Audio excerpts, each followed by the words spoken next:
Well, welcome back, class, to MUS 222, the History and Sociology of Rock Music. We're going to be ending Unit 2 here and with Module 8, 1960s Psychedelic Rock. The 1960s is remembered as a time of protest, a time of change, but also a time of drugs. An increase in the use of recreational drugs such as LSD, marijuana, and others were occurring. Many people preferred these types of drugs to alcohol and uppers because they tended to induce a general state of increased creativity and enlightenment. The Beatles' album Revolver is often called the first album of the psychedelic era. Pause right here, take a second, and listen to Tomorrow Never Knows to kind of get an idea of what psychedelic music sounds like. LSD, or acid, was relatively new and was actually legal in the U.S. Until October of 1966. Acid became widely known in part through highly publicized experiments by Harvard psychologist Dr. Timothy Leary, who coined the phrase turn on, tune in, drop out. Also, author Ken Casey, who encountered the drug at the Stanford Research Institute and began sharing it with his friends at parties that he would call acid tests. Now, acid tests would feature live music by the Grateful Dead, it would have psychedelic light shows, and of course, LSD spiked Kool-Aid.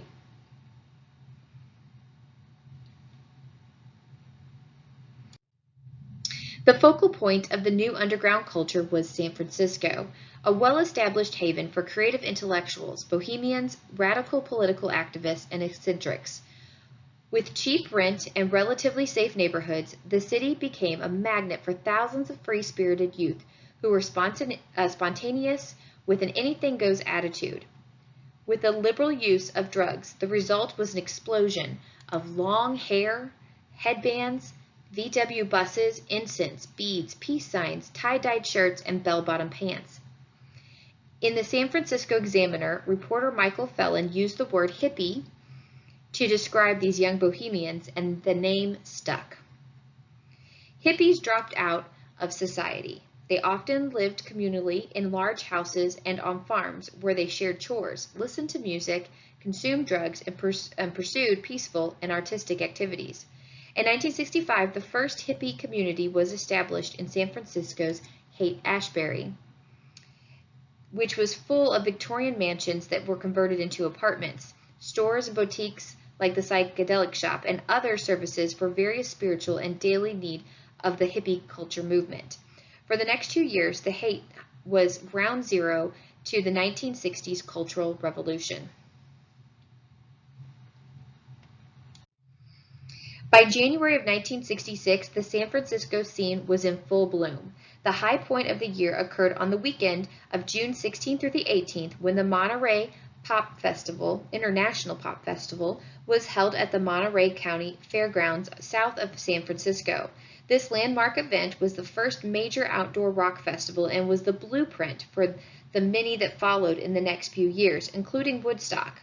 Monterey was instrumental in launching the careers of artists like Jimi Hendrix and Janis Joplin, and other Bay Area bands. San Francisco was also the birthplace of underground or progressive rock radio. In spite of psychedelic music culture, the city's AM radio stations were still programming top 40. Although the FM band broadcast in stereo was of superior quality to AM, in the mid-1960s it was still routinely programmed with classical music and jazz. Then on April 7, 1967, we had a DJ named Tom Donahue who took over the evening shift at KMPX-FM and began playing a mix of blues, R&B, Beatles, comedy, and local artists, interspersed with his unconventional, low, spaced-out conversation that he backed with Indian ragas. The program proved to be such a hit that the idea quickly spread across the country. Donahue became known as the father of freeform. Progressive rock was the format that turned FM radio into the most popular band for listening to music. So it's kind of interesting to think of. I remember the first time I heard this, I was shocked because I've grown up my whole life listening to FM radio and AM being the talk radio or classical stations, and to find out that AM was used predominantly and not FM until this time. That was very interesting. Because of the association with drug culture, the music became known as acid rock or psychedelic rock. The term acid rock really describes the music that emerged from San Francisco more than it denotes a specific set of style characteristics. Acid rock bands played a wide variety of music styles with the influence of the blues. Many of the musicians were former folkies who decided to go electric. Acid rock lyrics covered the important to the mundane, but were often socially relevant, critical of the establishment, and showing the virtues of altered states of consciousness and free love. From its roots in jam sessions came an almost jazz-like approach to improvising, most often in the form of extended free-form guitar solos. Bands tended to promote an image of themselves while downplaying a leader or a star within the group. Acid rock didn't mesh real well with the AM radio formatting, so there was no real hit singles from this genre. Some important groups in acid rock would include Jefferson Airplane, with songs like White Rabbit. White Rabbit is actually inspired by Lewis Carroll's Adventures of Alice in Wonderland, which criticizes the misguided older generation and suggests that the listener, in quotes, feed your head, commonly interpreted as an invitation to take drugs. Now, we will actually spend some time in our class together talking about this song. We'll listen to it, read the lyrics, and actually kind of go through it and figure out what exactly it is saying. And then they also had like a call to action song, We Should Be Together. And of course they had many other songs too.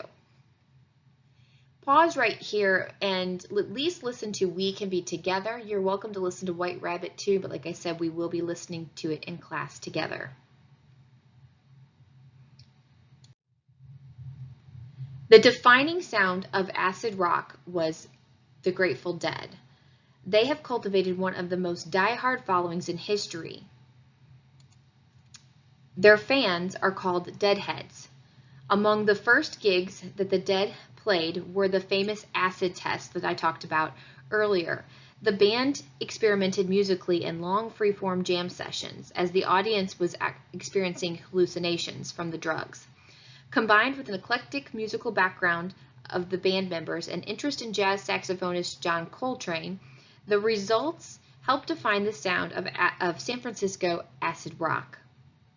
And so I have a couple of examples here for you to take a listen to, Uncle John's Band and Dark Star. So please pause right here and listen to a couple of these songs.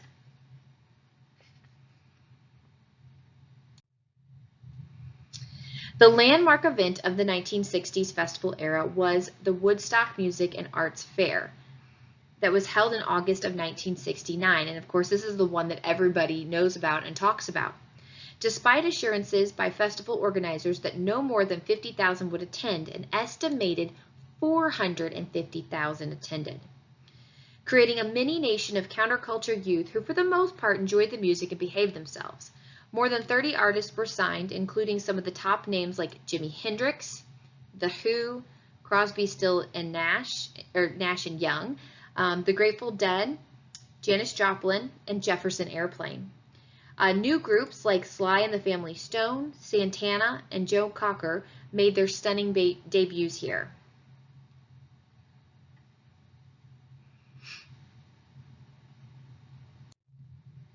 Los Angeles was developing its own music scene in the mid-1960s with the heart of LA's live music scene at the Sunset Strip. The most important and famous nightclub was a Whiskey A Go-Go with opening act Johnny Rivers and a female DJ in a fringed mini dress, big hair, and no bra dancing in a glass cage suspended above the floor. And this is your first Go-Go Girls. The Strip was a 24/7 party atmosphere for young people, and by the end of the decade, things turned ugly when the Strip became more about drugs than music and having a good time. LA's music scene was more musically diverse than San Francisco's and definitely more commercial. In spite of LA's leanings to be a pop center, the city's cinematic and dramatic atmosphere inspired a lively psychedelic scene that produced some of the most theatrical and lyrically provocative groups of the 1960s, including The Doors.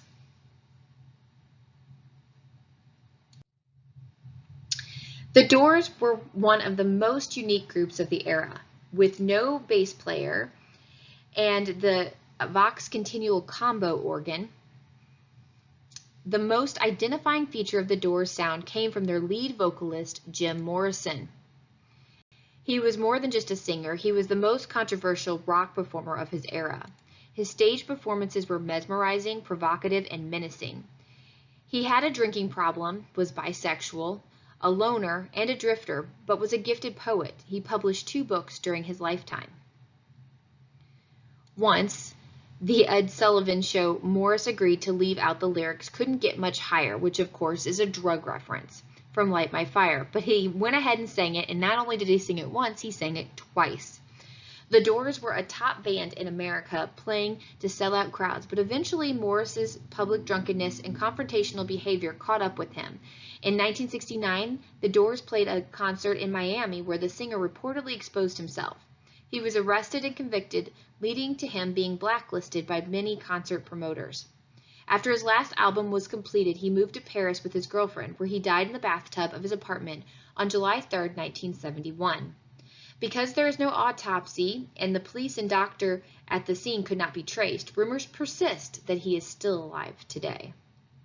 Pause right here and take a look at Light My Fire on the Ed Sullivan Show.